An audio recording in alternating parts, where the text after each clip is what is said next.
زندگی چاہے جیسی بھی ہو یہ اللہ کی زمین اللہ کی ہے آسمان اللہ کا ہے کسی کا بھیک مانگ کر نہیں کھاتے اللہ کا رزق کھاتے ہیں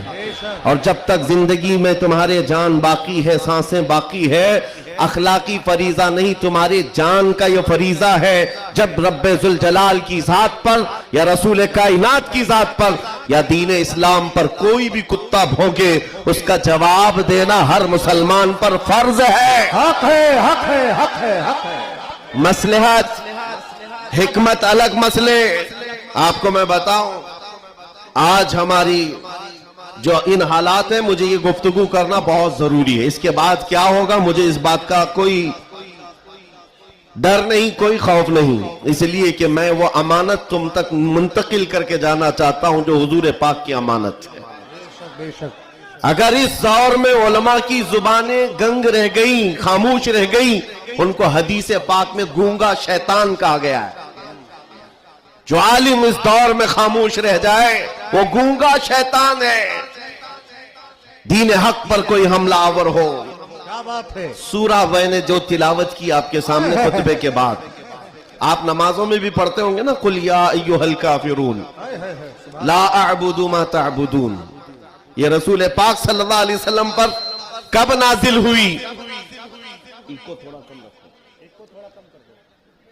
اللہ تعالیٰ فرما رہا ہے اپنے محبوب سے اے محبوب آپ فرما دیں اے کافروں میں اس کی عبادت نہیں کرتا جس کی تم کرتے ہو یہ سورے میں ہے یہ سورے آپ پڑھتے بھی ہیں لیکن بہت سارے لوگوں کو یہ گڑتی بھی ہے اور وہ کہتے ہیں قرآن میں ایسا بھید بھاؤ سکھایا گیا ہے بات کیا ہے آپ کو میں بتاؤں سورے میں اللہ تعالیٰ فرماتا ہے محبوب آپ فرما دیں اے کافروں میں اس کی عبادت نہیں کرتا جس کی تم کرتے ہو وَلَا أَنْتُمْ عَابِدُونَ مَا أَعْبُدُ اور نہ ہی تم اس کی عبادت کرتے ہو جس کی میں کر رہا ہوں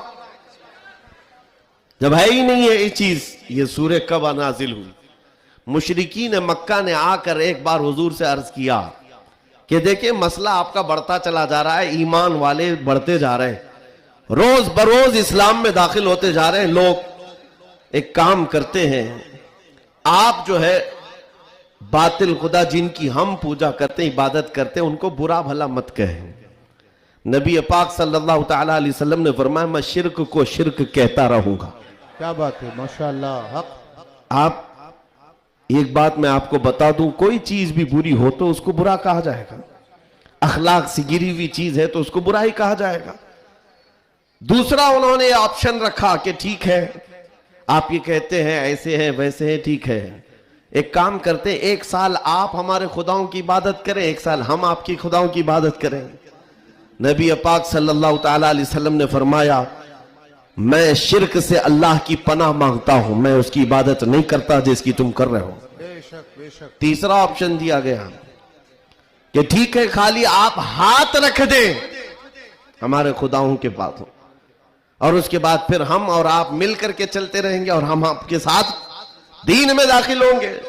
نبی پاک صلی اللہ تعالیٰ علیہ وسلم نے فرمایا ہاتھ تو دور کی بات ہے نظر اٹھا کر کے بھی نہیں دیکھوں گا بے شک یہ سورہ نازل ہوئی ہے میرے عزیز حالات میں بہنے والے جماعت کے ان غدار منافقین کو میں بتا رہا ہوں جو جیسا دیس ویسا بھیس کے نعرے لگاتے ہیں جب حالات ایسے آ جائیں تو ان کو سب کرنا پڑتا ہے تم رسول پاک کے نہیں ہو سکتے میرے آقا نے فرمایا ہے رب تبارک و تعالیٰ کی جو عبادت کرتا ہے پھر وہ کسی اور کی عبادت نہیں کر سکتا عزیزان گرامی وقار اے مومنوں حالات جیسے بھی سخت آ جائیں ایک بات میں آپ کو بتا دوں کس بات سے ڈر ہے تمہیں کس بات سے خوف ہے تمہیں میرے عزیزوں میں تو کہتا ہوں کم از کم سنیوں کو تو حالات سے نہیں ڈرنا چاہیے جو ہر سال کربلا سنتے آتے ہیں یزید کے ناچ کو دیکھا ہے سنا ہے اور حسین اعظم کے بچوں کی مظلومیت بھی سنتے آتے ہیں بے شک ایسے حالات تو نہیں آئے کہ تمہارے 6 ماہ کے بچوں کے گلے میں تیر چلایا گیا ہو پھر ڈر کس بات کا ہے خوف کس بات کا ہے ہاں ایک بات میں آپ کو بتا دوں تمہارا یقین اتنا پختہ ہو جائے کہ ایک لفظ بار بار ہم دہراتے ہیں اور کچھ لوگوں نے آج مجبور بھی کر دیا ہے کہ ہم اور کہیں اللہ اکبر اللہ اکبر اللہ اکبر اللہ سب سے عقیدہ ہے کہ نہیں آپ کا؟ اللہ سب سے، یہ عقیدہ کب آیا آپ کے پاس پتا ہے؟ جس دن تم پیدا ہوئے تھے تمہاری ماں کی گود میں آئے، مؤذن آیا، کوئی مولوی آیا اور کان میں سب سے پہلے کیا کہا؟ سب سے پہلے کیا کہا؟ اذان دی جاتی ہے کہ نہیں بچے کے کان میں؟ جو بھی بچہ پیدا ہو اس کے کان میں اذان، اور اذان کا پہلا لفظ کیا ہے؟ ڈر کر کے تو نہیں بول رہے، زور سے بول رہے۔ ہاں اب یہ آواز وہاں تک بھی پہنچے گی۔ سب سے پہلا کلمہ تھا اللہ اکبر، اور اس کے بعد جب تم ہوش میں آئے، جہاں سے چلتے تھے وہاں سے یہ آوازیں آتی تھی، اللہ اکبر اللہ اکبر، اور اس کے بعد زندگی تمام ہو گئی۔ اور جانتے ہو صرف ایک ہی قوم ہے یہ دنیا میں ایسی، آپ ہیں، ہم ہیں، ان کو صرف اور صرف پیشانی اور ناک زمین تک جھکانا ہو تو صرف ایک ہی بات کہنا پڑتا ہے، اللہ اکبر۔ اس جملے کے علاوہ کسی امام کو لاؤ مسجد میں کسی امام کو لاؤ اور امام سے کہو اپنے باپ کا نام لے اور جھکا کر دکھا، کوئی قوم ہے نہ رکوع میں جائے گی نہ سجدے میں جائے گی۔ بادشاہ وقت بھی ہو، اکبر جیسا ڈکٹیٹر دین الہی نام کا ایک نیا دین لایا تھا، اور اس نے اپنے نمازوں الگ شروع کروا دی تھی، اور بادشاہ کے نام سے تکبیر کہی جا رہی تھی، اس کا بھی نام اکبر ہے۔ میرے عزیزو، وقت کا بڑا بادشاہ اپنے نام سے جب جھکانا چاہا، وقت کا مجدد الفسانی فاروقی سرہندی کھڑے ہو جاتے ہیں اور کہتے ہیں یہ پیشانی صرف اور صرف اللہ کے نام سے جھک سکتی ہے، کوئی بادشاہ۔ ہاں لیکن ایک کسان کا بچہ حافظ قرآن ہو، امام بن جائے اور اللہ کا نام لے لے، پیچھے کھڑا ہوا ہر امیر غریب سجدے میں چلا جاتا۔ یہ نہیں دیکھتا کہ کسان کا بچہ جھکا رہا ہے، وہ یہ دیکھتا ہے مجھے رب کے نام سے جھکایا جا رہا ہے۔ دنیا کی واحد قوم ہو جس کو جھکانا ہو تو صرف اللہ کا نام ہے، اس نام کے علاوہ کبھی تمہاری پیشانی کبھی کسی کے سامنے اور کسی کے نام سے بھی، ہاں پیدا ہوئے تھے تب تمہارے کان میں پہلا جملہ اللہ اکبر تھا، جوانی میں ہر جگہ مسجدوں سے سنتے آئے، جس دن ہمارا انتقال ہوا جنازہ لا کر رکھا گیا امام کے سامنے، صفیں لگ چکی تھی، امام نے ہاتھ اٹھا کر تکبیر باندھی، کیا کہا پہلا جملہ؟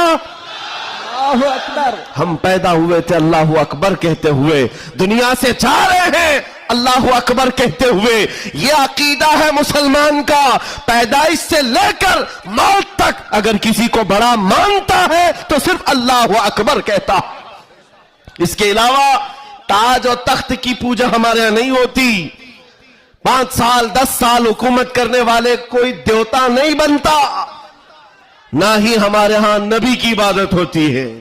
عبادت صرف اللہ کی ہے۔ آج تم سب کے لیے جو چیز فرض بن چکی، فرض وہ کیا ہے جانتے ہو؟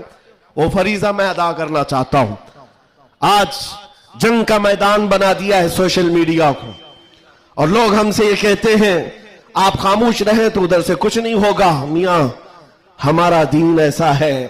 کہ ہم اپنی باتیں لوگوں تک پہنچانے میں مصروف رہتے ہیں، ہمارے اندر اخلاق بھی ہے، موریلٹی ہے، نرم گفتگو کرتے ہیں، بازو پھیلا کر لوگوں کا استقبال کرتے ہیں، لیکن ہمارے اساتذہ نے ایک بات کہی ہے کہ بیٹا زبان نرم رکھنا، دل ٹھنڈا رکھنا، دماغ ٹھنڈا رکھنا، زبان میٹھی رکھنا، دل نرم رکھنا، یہ اچھے اخلاق کی بات ہے، لیکن یہ اس وقت تک ہے جب اخلاق میں ہو، اور جب نبی پاک کے سامنے کوئی کتا بھونکنے لگے تو پھر اب زبان میٹھی نہیں رہتی، دل ٹھنڈا نہیں رہتا اور دماغ نرم نہیں رہتا۔ اس لیے کہ ہمارے اخلاق یہی ہے، غیرت یہ ہے، دنیا والے اپنی بیوی کو چھیڑنے پر، اپنے ماں کو ٹچ کرنے پر برانگیختہ ہو سکتے ہیں، تو ہم کروڑوں ماں سے زیادہ اپنے نبی سے محبت کرتے ہیں۔ آپ کو پتا ہے جنگ احد میں، احد کی جنگ میں 700 صحابہ اکرام تھے، 3000 سے زیادہ مشرکین آئے تھے۔ یہ جنگ احد پہلے تو ایسا ہوا کہ صحابہ غالب آ گئے، ان کو مار کر بھگا دیا، میدان جنگ سے مشرکین بھاگتے رہے سامان چھوڑ کر، لیکن تھوڑی دیر کے بعد ہوا یہ کہ صحابہ اکرام مال غنیمت جمع کر رہے تھے، مشرکین پیچھے سے آ کر حملہ آور ہوئے. ہمیشہ عادت رہی ہے پیچھے سے حملہ کرنے کی. حملہ آور صحابہ اکرام جو میدان میں مال غنیمت جمع کر رہے تھے اندازہ نہ کر سکے، جس کی وجہ سے 70 صحابہ شہید ہوئے. سنو میں کیا بات عرض کر رہا ہوں، جنگ تفصیل سے بیان کرنے کا وقت نہیں ہے. احد کی جنگ میں 70 صحابہ شہید ہوئے. یہ وہ جنگ ہے جس میں امیر حمزہ کا سینہ چاک کر کے کلیجہ چبایا گیا تھا. یہ وہی جنگ ہے جس میں حضرت عبداللہ بن جہش صحابی رسول کے جسم کے 80 ٹکڑے کر کے کافروں نے ہار بنا کر پہنے تھے. یہ وہی جنگ ہے جس میں انس بن نزیر صحابی ہے، ایک انگلی کے علاوہ ان کے پورے جسم کا کوئی گوشت باقی نہیں تھا. یہ وہ جنگ ہے جس میں سعد ابن ربی کے پیٹ کو پھاڑ کر انتڑیاں باہر نکال دی تھی. یہ ساری موب لنچنگ ہوئی ہے. اس جنگ کے میدان میں سب سے بڑا حادثہ کیا ہوا تھا؟ رسول پاک صلی اللہ تعالی علیہ وسلم کے چہرے پاک پر ایک ظالم نے لوہے کی ٹوپی سے مارا تھا، تو جس کی وجہ سے حضور کے 2 دانت شہید ہوئے تھے. یہ جنگ کے حالات. اب سنو، صحابہ کرام پیچھے ہٹ گئے. نبی پاک صلی اللہ علیہ وسلم احد پہاڑ کے اندر جا کر بیٹھے، کیونکہ جنگ کے حالات بدل گئے. کفاروں